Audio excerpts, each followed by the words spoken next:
Hello. Are you overwhelmed with school, barely getting enough sleep to get through the day? Well, for those who understand this pain, I'm here to help you with time management strategies. I'm now a sophomore here at Ball State University, and let me tell you, freshman year was a challenge. I'd procrastinate, submit assignments by 11:59, and by the time I submit one, I'd be behind on another one already. Now, as a sophomore, I understand these 5 strategies to help me manage my time and balance activities and schoolwork. I'm here to inform you on these 5 strategies that will help you reduce stress, anxiety, procrastination, and improve your overall mental health. Now, before we dive in, how many people know the side effects of stress? Well, from WebMD, they list symptoms and side effects for stress as change in emotions, behavior, thinking ability, physical health, low energy, and insomnia. Some symptoms and side effects can be directly correlated to lack of time management. Given that life circumstances will happen, it's important to manage time and plan accordingly to circumstances that you can't see. But before we begin discussing time management strategies, let me ask, how many people wait until the last minute to do an assignment? Well, a 2007 study by Calgary University reports that 80 to 95% of college students procrastinate. This leads me into procrastination. Now, I'm sure at this point, almost everyone has procrastinated an assignment before, but why procrastinate? Is because you don't know how to do the work, or you don't want to start the work?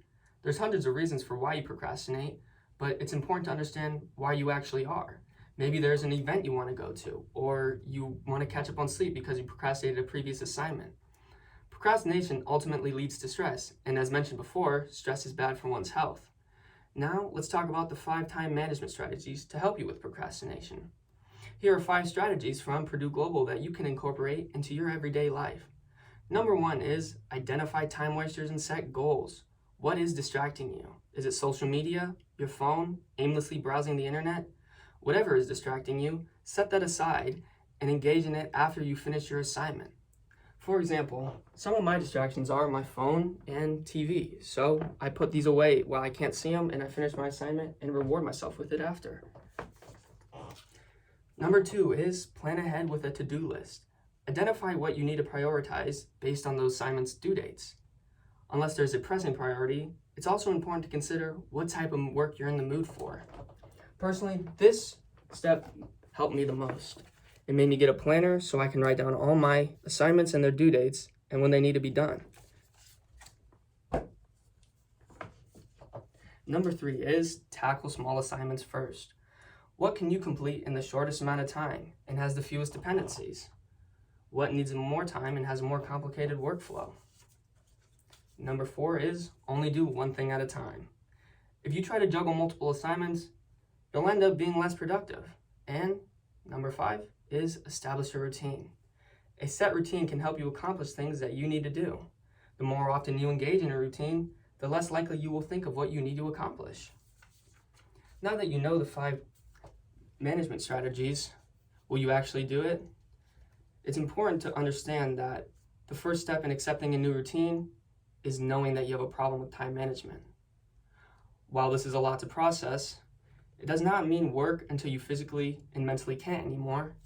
It just means manage your time and take breaks accordingly. You may ask, how does time management really help? This leads me into my final point, which are benefits for time management.